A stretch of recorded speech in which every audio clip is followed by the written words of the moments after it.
akhir-akhir ini banyak tokoh belusukan untuk mendekati pemilihnya. Materi sudah disampaikan, silakan yang mau bertanya.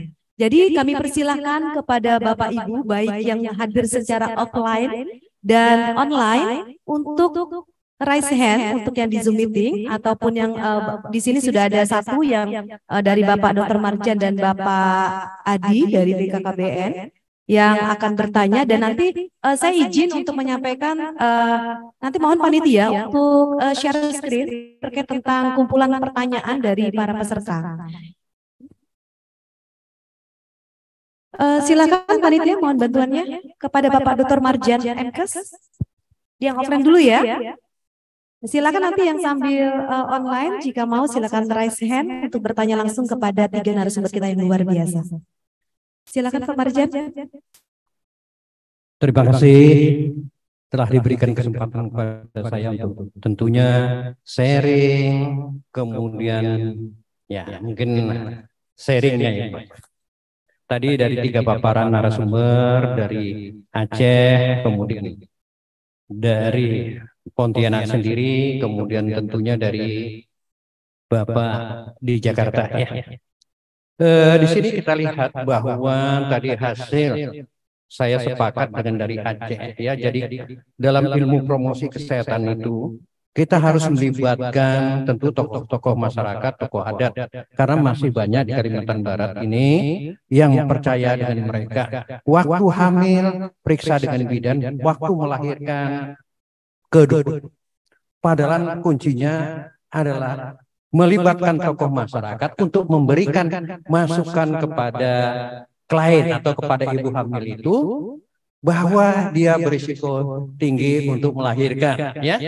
Karena walaupun petugas itu ahli bagaimana, power untuk merubah ibu itu percaya kepada petugas masih belum bisa ya. Jadi itu salah satu mengapa banyak yang masih melahirkan kedukun, tentu juga berisiko untuk terjadinya stunting, LR, perawatannya dan lain sebagainya.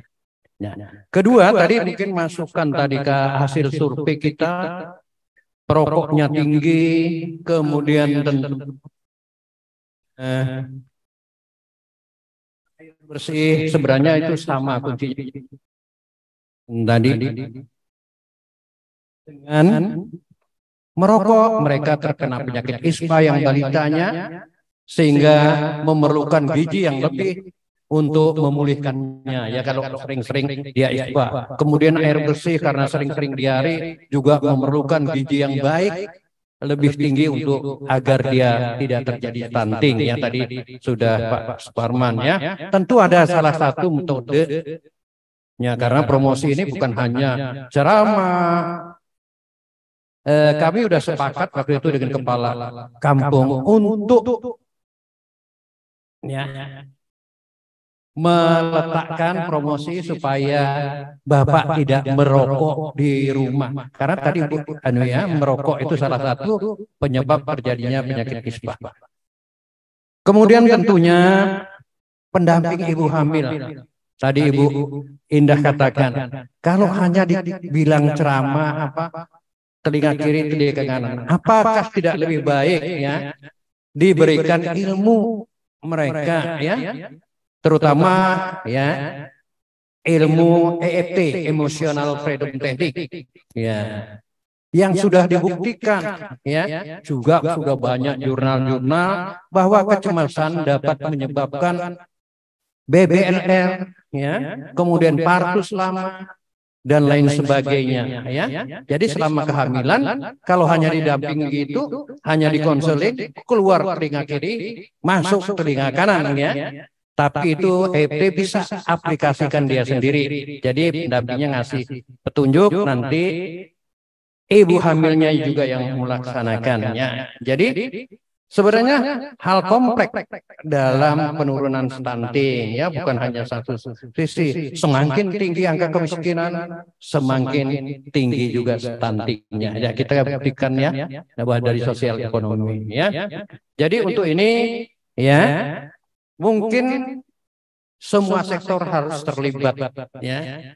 Kalau tidak terlibat maka sulit untuk menurunkan stunting ya, karena bukan hanya tugas kesehatan, misalnya kemiskinan bukan orang kesehatan aja yang menangani, harus kemudian air bersih, bukan kesehatan harus mengadakan air bersih, tapi dan lain sebagainya tentu ya. Nah, saran saya tadi ya, alangkah baiknya untuk membedakan nanti petugas-petugas ya yang pendamping ibu hamil itu diberi keahlian sehingga angka percepatan stunting di Kalimantan Barat bisa cepat menurun ya. Nah, kalau yang lain silakan ya, kamu provinsi lain silakan. Itu hanya saran dan masukan untuk tentunya semuanya, karena kita juga sebagai ahli akademisi juga bertanggung jawab terhadap. Terima kasih. Baik, terima kasih Bapak Dr. Marjan tadi sudah memberikan saran ya kepada para audiens ya yang sudah kita dengar bersama. Oke, baik, penanya kedua yang hadir offline ini, silakan Pak Adi Pranowo. Beliau dari BKKBN Provinsi Kalimantan Barat. Ya, baik, terima kasih moderator. Izin kalau dari tadi dibacakan pantun, saya pun pengen berpantun. Iya, membawaku ini jangan pakai bakul. Ya, bakul dipakai untuk membawa kepiting. Di tempat ini kita berkumpul untuk mengikuti seminar nasional percepatan penurunan stunting. Baik, saya Adi dari BKKBN Provinsi Kalimantan Barat, saya Widya Suara BKKBN, dan kebetulan mengampu salah satu mata kuliah di Fikes juga. Jadi di forum ini izin saya hanya sharing barangkali. Pertama saya mengapresiasi apa yang disampaikan oleh Dr. Basri ya dari Aceh tadi tentang pendekatan budaya itu sangat menarik sekali dan ini bisa kita adopsi barangkali. Terus kaitannya dengan stunting, jujur kalau di Kalimantan Barat ini masih ada pemahaman yang kurang tepat dengan stunting. Orang bahkan salah kaprah dengan stunting. Ya, stunting itu tidak selalu identik dengan kemiskinan. Ya, karena orang yang mampu pun kadang-kadang ada yang anaknya berisiko stunting karena kesalahan pola asuh. Terus kami menemukan di Melawi, karena orang beranggapan kalau stunting itu pendek, jadi anaknya umur 2 tahun lebih sudah dibikinkan alat untuk meninggi badan kayak tentara itu. Ya, itu ngangkat dada. Ya Allah, ini apa lagi? Artinya perlu sosialisasi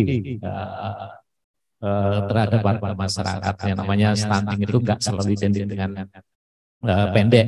Jadi kaitannya dengan pengentasan stunting, kecepatan penurunan stunting ini, kalau kami di BKKBN dan saya karena di Latbang ada beberapa program yang pertama lah kaitannya dengan orientasi tim pendamping keluarga. Di BKKBN Kalimantan Barat kami punya 12.609 tim pendamping keluarga yang terdiri dari bidan atau tenaga kesehatan, kemudian PKK, dan kemudian satu lagi dari kader KB.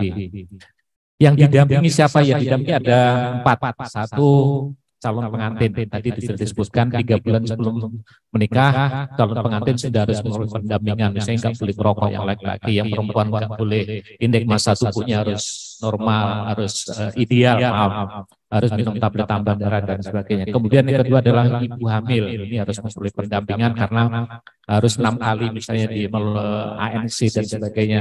Kemudian masa nifas apa yang harus dilakukan. Terus kemudian yang keempat adalah ibu yang memiliki bayi buta atau bayi bawah 2 tahun. Jadi intinya dari 4 tadi yang perlu dilakukan adalah 4T ya, dari 4T. Tidak terlalu muda untuk menikah, ya, tidak terlalu tua untuk menikah, dan tidak terlalu banyak untuk menikah, dan tidak terlalu rapat jarak kelahiran. Ini kuncinya untuk menghindari terjadinya risiko stunting dalam keluarga. Terus kemudian yang sekarang juga kami laksanakan adalah BKB Mas, Bina Keluarga Balita Eliminasi Masalah Stunting. Hari Senin ini kami akan melatih kader-kader ya, secara online baik ini. Kaitannya bagaimana menerapkan pola asuh bagi keluarga supaya anaknya nanti tidak stunting. Orang tuanya akan memperoleh pendampingan dan pembelajaran. Kemudian yang perlu dilakukan dan ini menjadi sorotan kita adalah pencegahan stunting dari hulu, bukan dari kapas hulu, dari hulu artinya dari remajanya.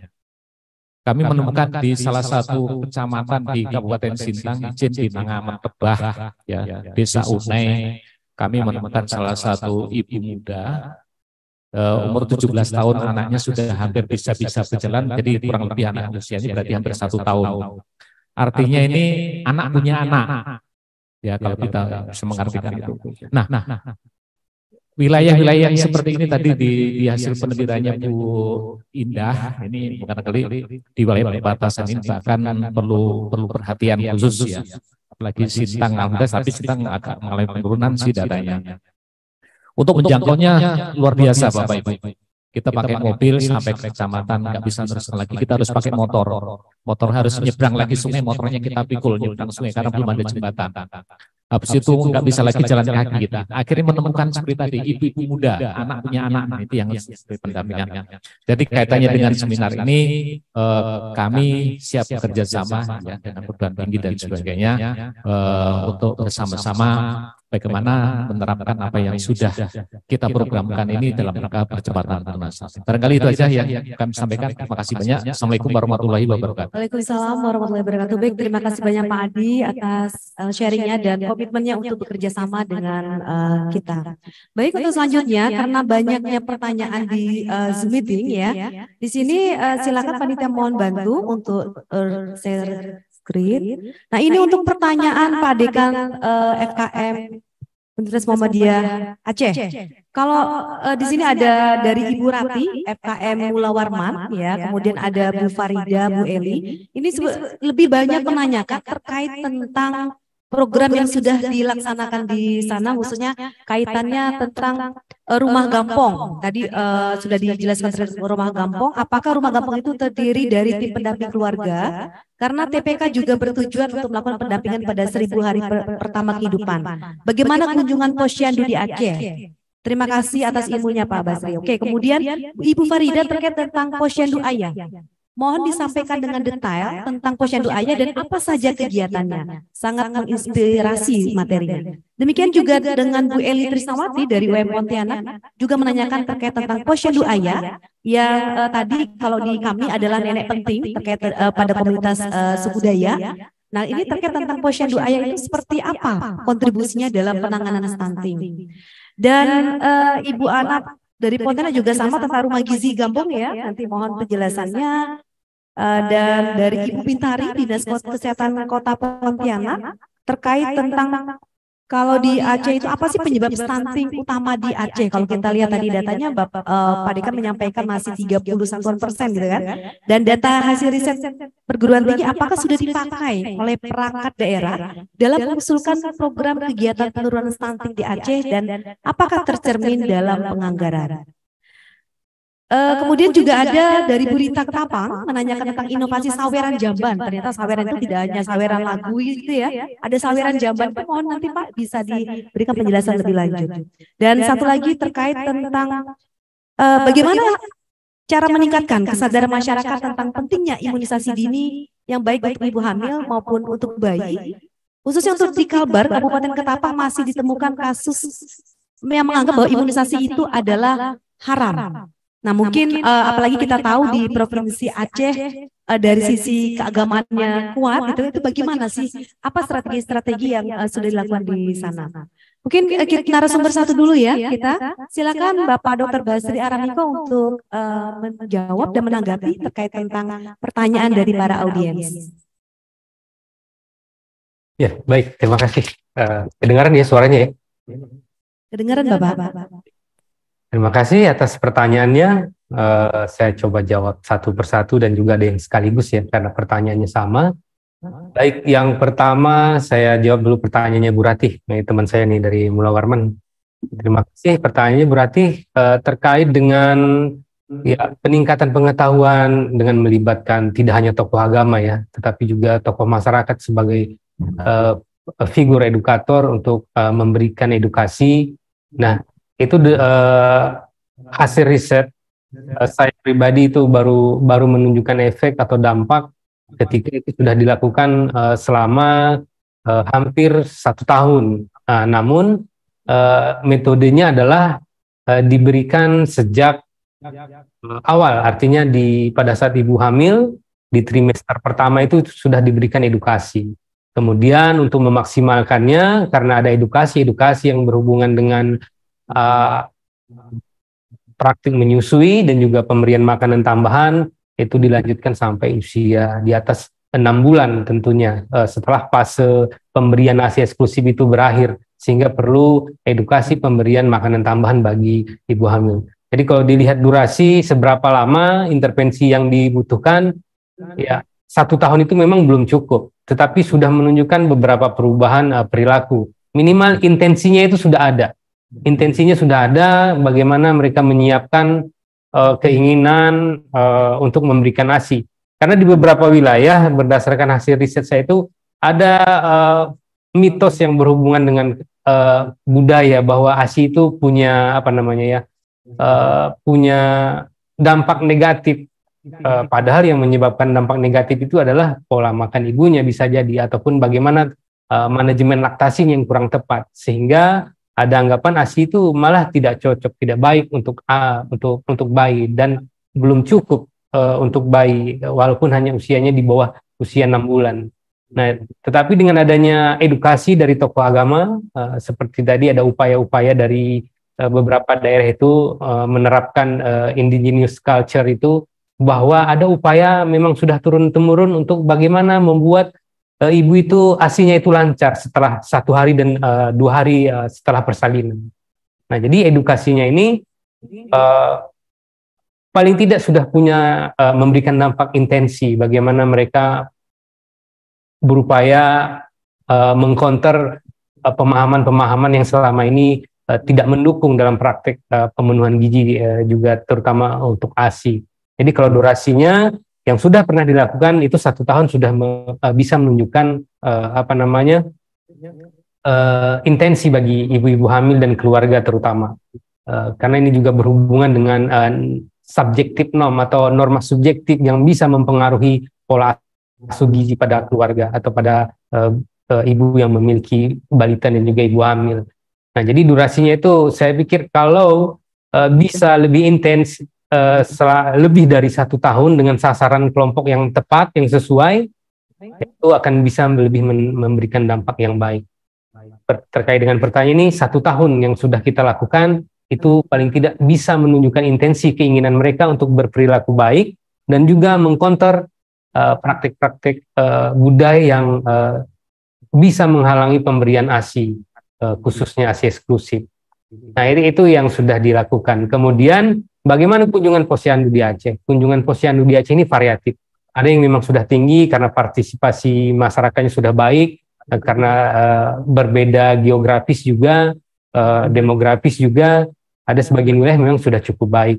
Nah, tetapi ada juga yang masih partisipasinya itu masih rendah. Ya, banyak faktor. Ya, pertama faktor tadi karena anggapannya di imunisasi di posyandu itu adalah imunisasi, sehingga ada penolakan untuk imunisasi. Nah, mereka tidak hadir ke posyandu. Ada juga yang berhubungan dengan pekerjaan, dengan kesibukan. Walaupun tim di desa itu sudah keluar-keluar bahkan door to door ke rumah, tapi kalau sudah berhubungan dengan pekerjaan, sosial ekonomi, nah itu sudah rendah partisipasinya. Kemudian satu lagi yang sosial ekonominya tinggi malah tidak memanfaatkan posyandu, malah ke dokter spesialis dan sebagainya. Namun tidak terintegrasi datanya itu, mana balita yang sudah diimunisasi oleh dokter spesialis atau yang datang ke klinik dengan yang di posyandu itu belum terintegrasi. Jadi ini bervariasi bagaimana partisipasi masyarakatnya. Nah, itu secara ringkas yang bisa saya sampaikan untuk durasi figur, melibatkan figur tokoh agama maupun tokoh masyarakat untuk best practice pencegahan stunting. Nah, kemudian saweran tadi ya, saweran jamban ini saya coba jawab sekaligus pertanyaan dari Ibu Farida, Ibu Eli Trisnawati, dan juga beberapa yang lain, Ibu Pak siapa tadi. Nah, saweran jamban ini polanya itu adalah pembentukan atau pendirian jamban keluarga secara bertahap. Ya, jadi tidak sekaligus karena memang membutuhkan anggaran yang besar. Nah, saweran jamban yang dimaksud di sini adalah bagaimana swadaya dari masyarakat itu bisa urunan, tidak hanya secara finansial, tetapi juga bahan-bahan yang mungkin bisa yang mungkin dimiliki oleh keluarga tertentu untuk membangun sebuah jamban.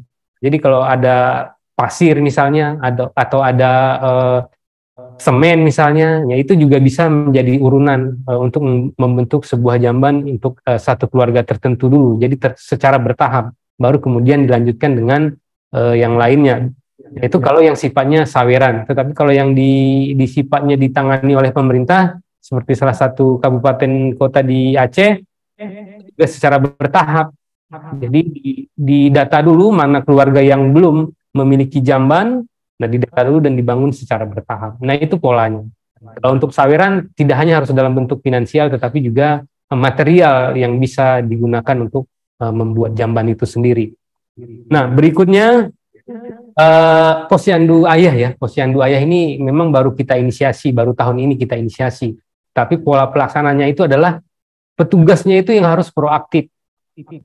Di Aceh misalnya orang itu banyak berkumpul di warung kopi. Jadi petugasnya mengedukasinya di warung kopi. Jadi on the spot. Jadi tidak dikumpulkan di suatu tempat seperti Posyandu, di Polindes, atau kalau di Aceh itu di Menasah atau di masjid. Tetapi ini proaktif petugasnya. Jadi dimanapun ada kumpulan orang tua, ayah khususnya, nah disitulah diberikan edukasi. Bagaimana misalnya perilaku merokok di dalam rumah, apa efeknya, apa dampaknya terhadap anak, dan seterusnya. Nah itu dilakukan on the spot. Nah itu polanya seperti itu. Memang ini baru kita inisiasi, belum berjalan secara maksimal dan baru awal ini. Nah jadi tapi polanya seperti itu. Edukasinya on the spot untuk keluarga. Di sebagian daerah itu kalau kelas ayah itu beda lagi. Nah kalau kelas ayah itu memang sudah terbentuk. Tapi ini Posyandu Ayah. Nah itu untuk Posyandu Ayah. Polanya seperti itu. Saya sampaikan sekali lagi, ini baru awal, baru inisiasi, belum mulai secara maksimal. Nah kemudian tadi berikutnya itu Rumah Gizi Gampung ya. Ada yang menanyakan anggarannya. Ya awalnya ini kan anggarannya itu di swadaya, kemudian setelah terbitnya kebijakan itu ada subsidi dari anggaran dana desa, kemudian anggarannya juga bisa disubsidi dari Otsus, DAK atau DPA dari Dinas Kesehatan. Jadi ada subsidi, tidak hanya swadaya tapi bisa mengakomodir beberapa sumber dana di dalam pelaksanaan Rumah Gizi Gampung ini. Nah kemudian kalau ditanya berapa persen penurunannya, ya target dari Rumah Gizi Gampung ini adalah best practice, tidak hanya khusus untuk penurunan stunting, tapi bagaimana pola gizi yang baik di kelompok masyarakat. Nah terkait dengan TPK, seperti ada tadi pertanyaan, mohon maaf saya lupa dari siapa tadi, apakah TPK tidak dilibatkan? Nah kalau sebelumnya tidak dilibatkan, tetapi sekarang sudah berkolaborasi dengan TPK, karena fungsi dan tugas utamanya itu sama, ya atau mirip kegiatannya itu. Nah jadi itu anggarannya bisa bersumber dari berbagai sumber. Kemudian kalau terkait dengan penurunan, targetnya tidak hanya penurunan tapi juga kepada best practice. Ada beberapa sumber menyebutkan dari 5 anak itu 1 bisa tereliminasi, atau dari 800 anak 100 anaknya bisa tereliminasi dari berat badan kurang misalnya. Itu ada sumber-sumber seperti itu. Ada data-data seperti itu. Nah, kemudian yang berikutnya lagi bahwa disebutkan atau ditanyakan bagaimana dengan imunisasi ya, imunisasi di Aceh. Kalau imunisasi di Aceh ini sudah ada program mungkin sejak tahun 2015. Awal-awalnya misalnya yang terkait dengan isu vaksin haram. Kemudian pemerintah Aceh melalui Dinas Kesehatan membuat program pendampingan kepada ulama untuk menyampaikan bahwa apa sih kandungan dari vaksin itu, apakah benar haram atau tidak, sehingga ulama lah atau ustadz atau tengku istilahnya di Aceh ini, di daerah-daerah itu yang menyampaikan kepada masyarakat agar mereka bisa percaya efek dampak dan kandungan dari vaksin itu sendiri. Nah, kemudian bahkan ulamanya itu dari beberapa wilayah di Aceh yang memang ekstrim terhadap penolakan imunisasi, itu ulamanya itu dibawa, didatangkan ke pengolahan vaksinnya itu di Bandung kalau tidak salah pada waktu itu ya. Nah, itu mereka dihadirkan untuk melihat bagaimana proses pembuatan vaksinnya itu. Nah, itu salah satu programnya untuk meningkatkan partisipasi masyarakat atau mengcounter stigma halal haramnya vaksin imunisasi. Nah, kemudian berikutnya terkait dengan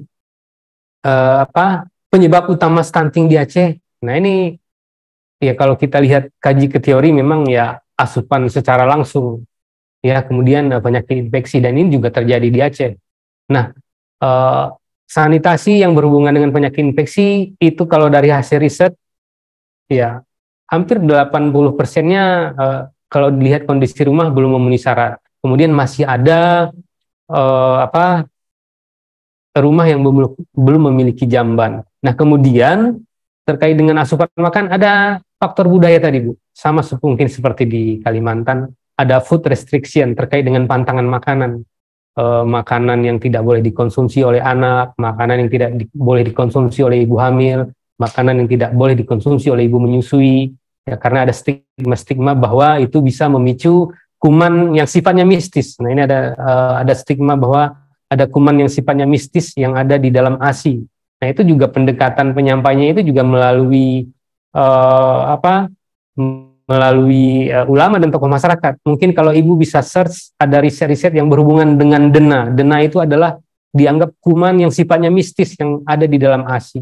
Yang ini yang menghambat pemenuhan gizi bukan hanya bayi tetapi juga ibu hamil, yang dianggap dena itu pemicunya adalah dari hal-hal yang sifatnya gaib.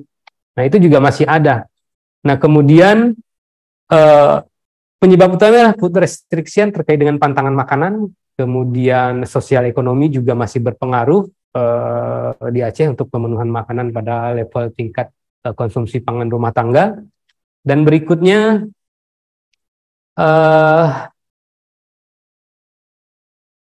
ya terkait dengan hasil riset dari perguruan tinggi apakah sudah digunakan ya. Ini leadernya adalah Bapeda.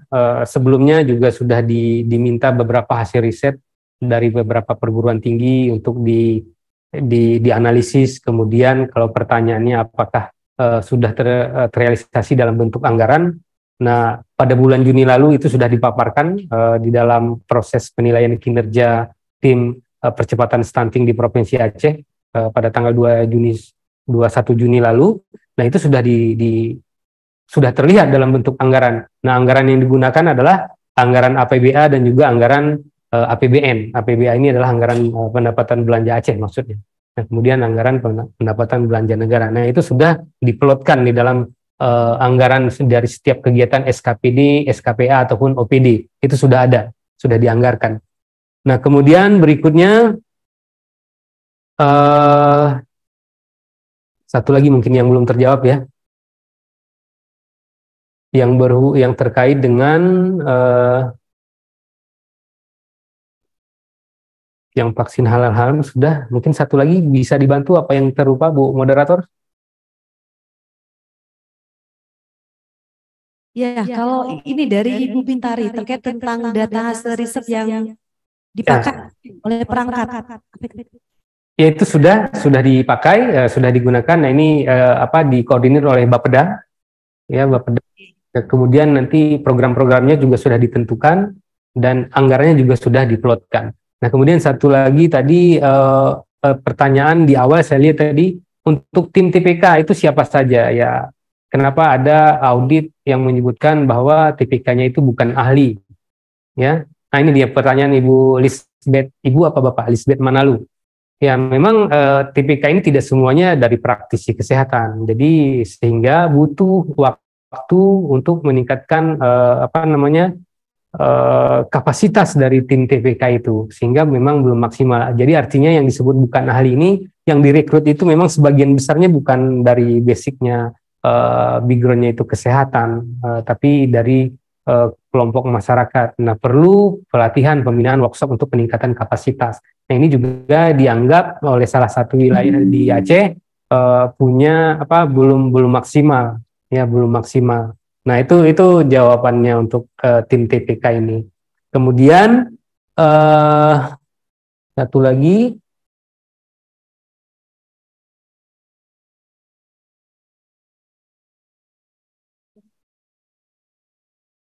Sudah selesai ya?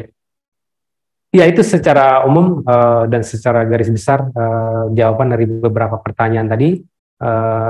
Saya kembalikan ke Ibu Linda. Terima kasih. Terima kasih banyak Pak Basri atas tanggapannya, atas pertanyaan-pertanyaan yang sudah ada terkait tentang sabaran jamban, posyandu ayah, kemudian hasil penelitian yang sudah ada, dan tadi cukup banyak ya pertanyaan yang disampaikan melalui Zoom meeting chat. Baik, untuk selanjutnya itu pertanyaan untuk Ibu Indah Budi Astuti, ya kita bisa lihat di layar. Dari Naila Salsabila, dari Kesmas Sinta, apa saja yang dilakukan oleh pihak tenaga kesehatan atau pemerintah dalam upaya peningkatan sanitasi di pesisir Sungai Kapuas untuk mencegah stunting di Kalimantan Barat? Kemudian terkait tentang faktor stunting, ya adalah kebiasaan merokok sebesar 81,3%, salah satunya faktor penyebabnya. Bagaimana tidak lanjut dalam menurunkan kebiasaan merokok di masyarakat, terutama di Kalimantan Barat. Kemudian ini Husnul Khotimah terkait dengan peran petugas kesehatan terkait dengan imunisasi tadi ya. Kemudian bagaimana terkait tentang ada kalimat ketika ibu bayi datang ke posyandu itu dikatakan anaknya kurus, ibunya tersinggung. Nah itu seperti apa? Kemudian dari Ibu Bintari, terima kasih kepada Vigas UM Pontianak yang sudah masuk PBL di 10 Kelurahan Lokus Stunting Pontianak. Harapannya dapat dianalisa apa yang menjadi penyebab kasus stunting di Kota Pontianak dan apa rekomendasinya. Ini mungkin akan kita jawab di seminar ilmiah ya, akan dipaparkan tanggal 16 Juli 2023. Silakan Bu Indah untuk menanggapi. Baik, terima kasih Bu Linda dan terima kasih juga kepada Bapak Ibu penanya melalui Zoom ya. Jadi yang pertama pertanyaan dari Kak Salsabila ya. Salsabila. Jadi apa yang harus dilakukan gitu ya? Kalau ternyata tenaga kesehatan, pemerintah, bagaimana upaya dilakukan untuk wilayah pesisir, ya. Jadi kalau wilayah pesisir Sungai Kapuas ini memang itu sangat membutuhkan peran dan ini ya, peran pemerintah khususnya pemerintah daerah ya, untuk menyediakan akses layanan sanitasi air bersih. Karena memang di wilayah pesisir Sungai Kapuas itu tidak mudah ya, membutuhkan dana yang sangat tinggi untuk menyediakan saluran PDAM contohnya ya. Dan di sana memang dulu kami pernah melakukan penelitian di wilayah Kota Pontianak di sungai ya, di Sungai Kapuas itu memang sanitasinya sangat-sangat miris ya, karena memang mereka tidak memiliki akses sama sekali. Jadi kalau mau misalnya BAB mereka di Sungai Kapuas. Kemudian air Sungai Kapuas dijadikan sebagai mungkin alat cuci piring, kemudian cuci gelas gitu ya, sehingga memang beresiko sekali untuk terkena infeksi dari bakteri-bakteri yang ada. Jadi memang yang pertama sangat penting untuk peran pemerintah di Provinsi Kalimantan Barat ya, untuk memberikan akses layanan sanitasi air bersih. Itu. Kemudian pertanyaan kedua dari Kak Taya ya, dari Ketapang ya. Terkait dengan merokok ini memang sangat tinggi sekali ya. Jadi 81,3% itu ternyata masih memiliki kebiasaan merokok ya. Makanya kalau kita bahas, pernah saya di kelas itu mahasiswa bertanya, gimana lah Bu caranya berhenti merokok? Saya ini pingin sekali berhenti merokok. Gimana Bu caranya gitu ya. Jadi memang kalau kita ngomong teori itu mudah gitu ya. Kalau merokok itu sudah menjadi sebuah kebiasaan itu akan sulit untuk diaplikasikan dalam kehidupan sehari-hari. Jadi kalau misalnya kita ingin berhenti merokok, memang ada beberapa hal yang perlu kita lakukan. Yang pertama memang kita harus niat ingin berhenti merokok. Tapi kalau nggak ada niat gitu kan, itu nggak akan terjadi gitu. Kalau kita sudah niat, itu sudah tercatat gitu kan. Oh, niatnya baik gitu ya untuk melakukan menjauhi rokok. Nah, niat itu tidak bisa dari diri sendiri juga ya. Jadi harus diri sendiri punya niat yang memang kuat gitu. Kemudian lingkungan. Jadi kalau lingkungan masih mendukung untuk melakukan kebiasaan merokok ya akan sulit itu. Makanya perlu dilakukan niat dari diri sendiri maupun dari keluarga. Jangan sampai misalnya kebiasaan merokok itu masih menjadi kebiasaan yang dilakukan khususnya di dalam keluarga. Yang kedua apa?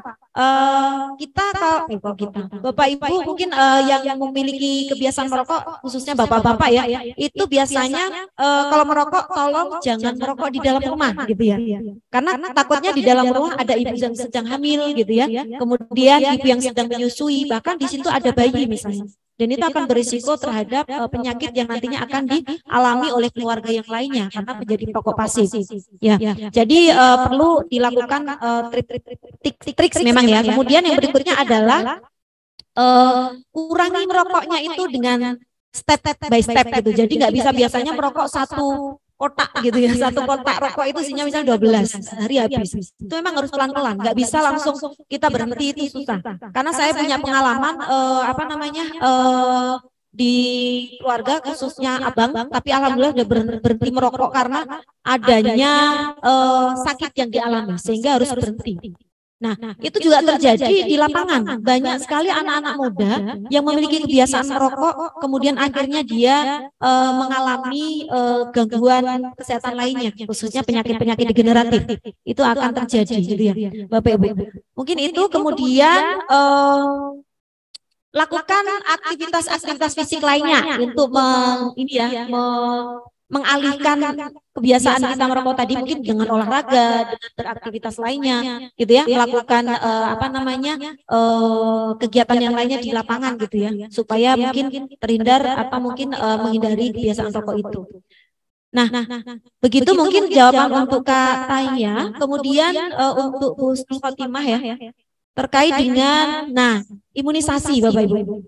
Jadi saya kemarin ke Bengkayang, mohon izin, jadi kami penelitian di Kabupaten Bengkayang tentang kebiasaan konsumsi makanan yang dianjurkan dan makanan yang mungkin dihindari.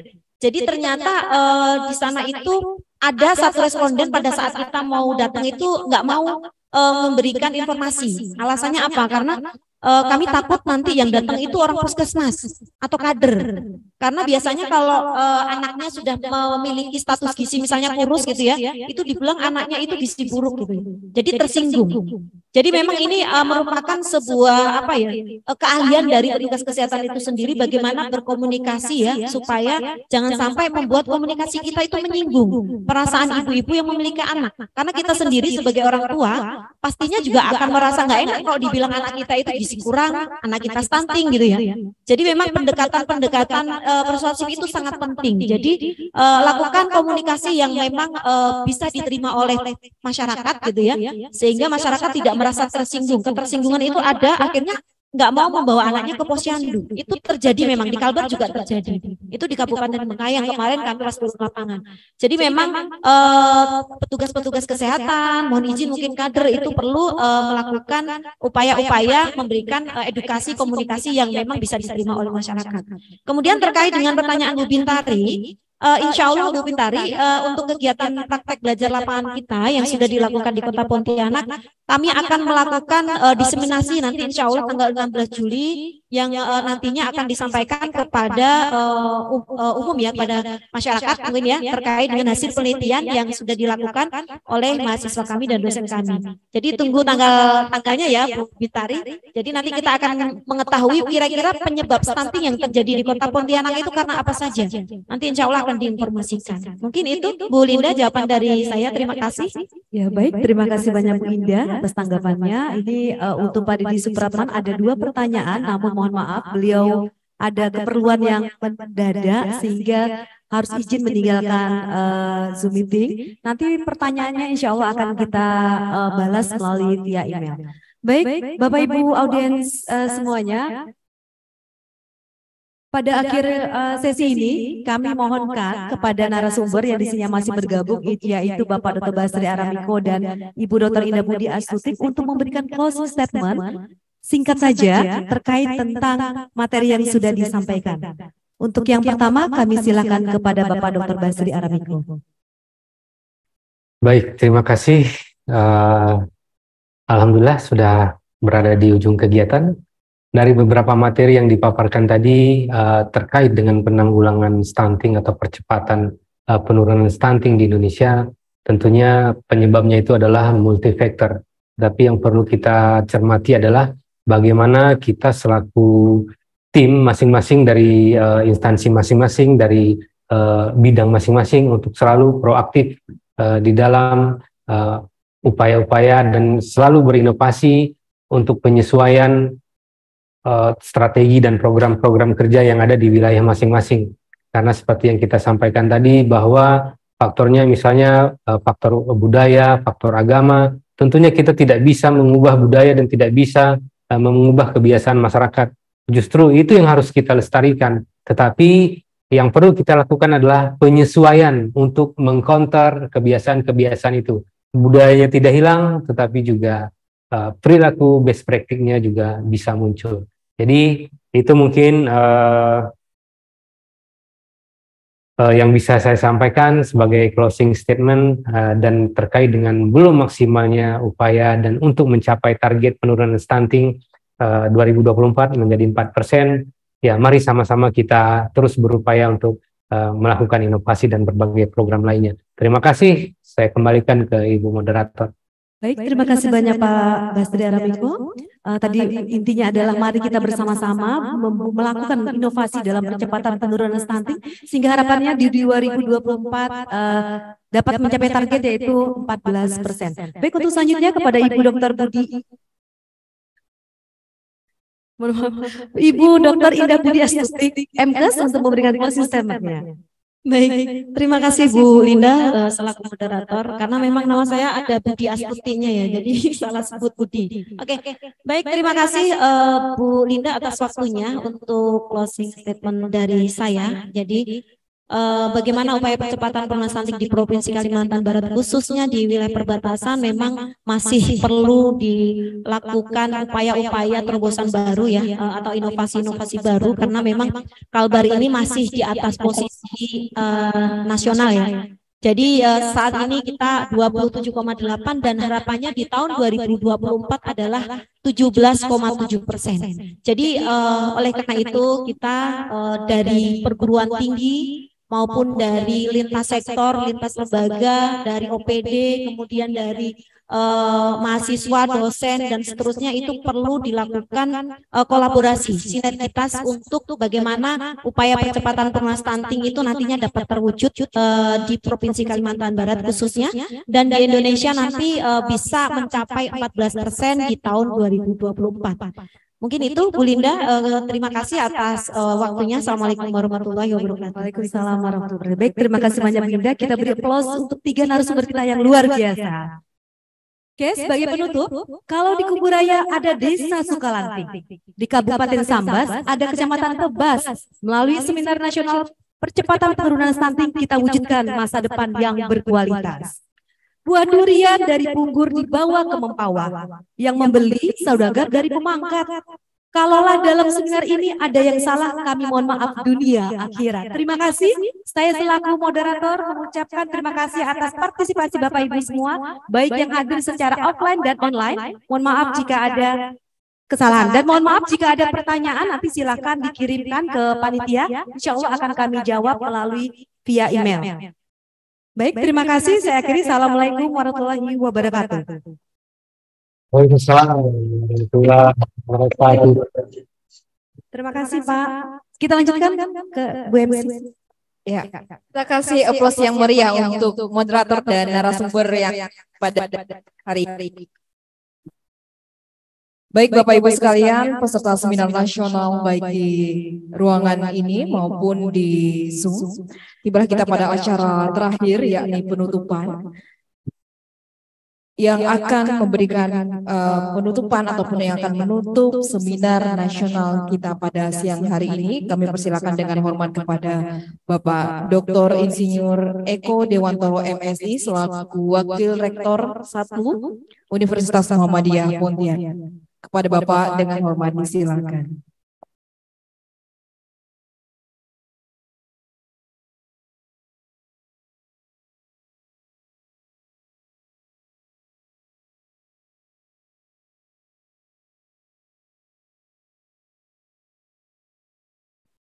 Assalamualaikum warahmatullahi wabarakatuh.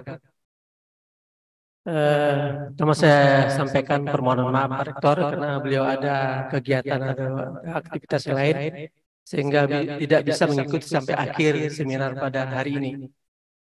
Tadi saya sudah ditodong oleh Pak Dekan untuk menutup kegiatan ini. Sebelum menutup mungkin saya ada beberapa hal yang ingin saya sampaikan. Pertama saya ucapkan terima kasih kepada para narasumber, ada dari UM Aceh, kemudian pakar dari UM Pontianak sendiri, Bu Dr. Indah, kemudian dari YAKMI yang sudah menyampaikan banyak informasi atau pencerahan bagi kita semua. Semoga seminar pada hari ini yang mengambil tema strategi penurunan stunting menuju Indonesia Emas tahun 2045. Semoga ini bisa terwujud sebelum 2045 sudah bisa terwujud.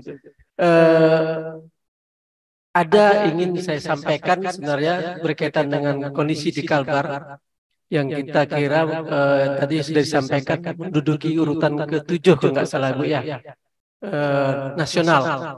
Kemudian untuk Kabupaten Kapuas Hulu sendiri ada posisi kedua atau keberapa setelah Bengkayang atau apa. Saya pernah ke Kapuas Hulu, mungkin pernah sering ya ke Kapuas Hulu terakhir tahun 2021 nggak salah, ada survei salah. Kapuas Hulu sendiri itu dari 23 kecamatan saya sudah pergi 2021 itu 13 kecamatan, jadi separuhnya lebih mungkin salah. Di situ kalau kita lihat kehidupannya makmur. Kemudian aktivitas masyarakat di sana sekitar umumnya adalah petani kratom, kemudian memelihara ikan arwana dan lain-lain selainnya. Kok kita lihat kehidupannya makmur, kemudian makan ikannya juga. Saya survei juga tentang konsumsi ikan. Konsumsi ikan itu terendah bukan di Kapuas Hulu, yang tertinggi mungkin Pontianak, Singkawang, kemudian daerah pesisir, dan juga yang di daerah perhuluan, yang tertinggi itu adalah Kapuas Hulu. Sementara yang agak rendah itu Sanggau dan Sekadau. Tapi kenapa di sana stuntingnya tinggi? Nah, itu jadi yang menarik. Mungkin harapannya ini nanti saya nggak tahu, mungkin di paper Bu Indah itu sudah dibahas secara rinci apa penyebabnya, kondisi daerah yang cukup makmur kira-kira demikian, tapi stuntingnya juga tinggi. Nah itu mungkin jadi bahan menarik, bisa dipublikasikan nanti Bu, bisa informasi itu ada masukan-masukan untuk kita semua. Harapan juga dari seminar ini ada masukan bagi Indonesia khususnya pemangku kepentingan, juga terutama untuk Kalbar sendiri bisa masukan bagi Pemda dan pemerintah kabupaten bagaimana mengatasinya. Saya pikir demikian. Akhirnya dengan mengucapkan alhamdulillah, seminar pada pagi hari ini atau pada hari ini saya tutup. Wabillahi taufiq wal hidayah. Assalamualaikum warahmatullahi wabarakatuh. Warahmatullahi wabarakatuh.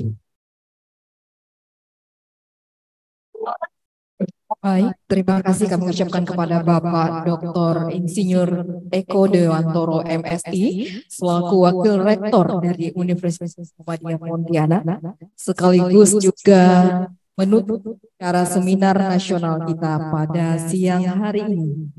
Baik, serta seminar baik di online maupun offline, dengan ditutupnya seminar nasional oleh Wakil Rektor tadi, maka berakhirlah seluruh rangkaian seminar nasional pada pagi hingga siang ini. Dan perlu kami informasikan bahwa rangkaian seminar nasional insya Allah akan dilanjutkan pekan depan, tepatnya tanggal 15 Juli 2023. Dan Kami mengucapkan dari panitia mengucapkan terima kasih atas kehadiran dan atensinya dari seluruh peserta seminar nasional dan para undangan serta mitra dari Fakultas Kesehatan Universitas Muhammadiyah Pontianak. Demikian dari kami. Nasrul minallah wa fathun qarib wa basyiril mu'minin.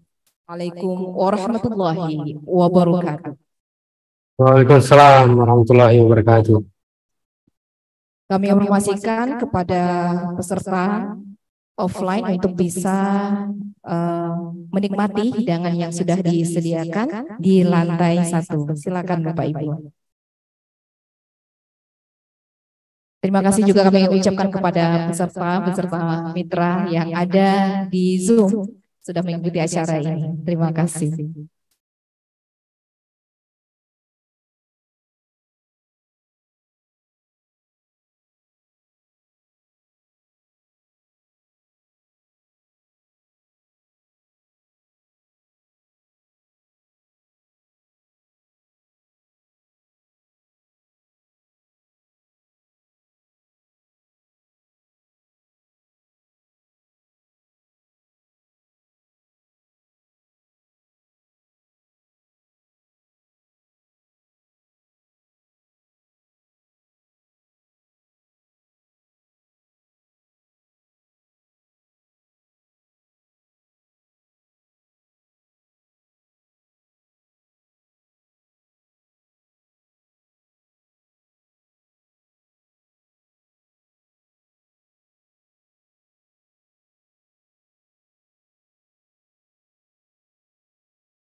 Grup.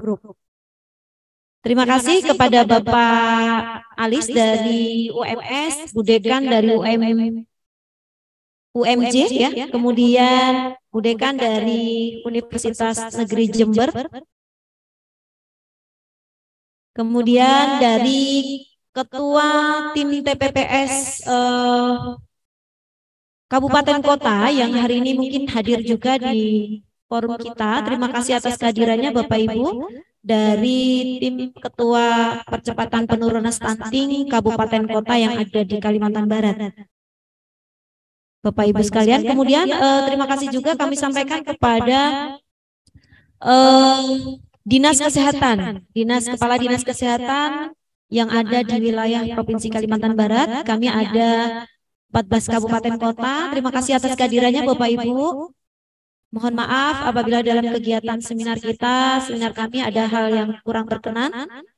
Dan Bapak Ibu sekalian yang sudah mengirimkan abstraknya,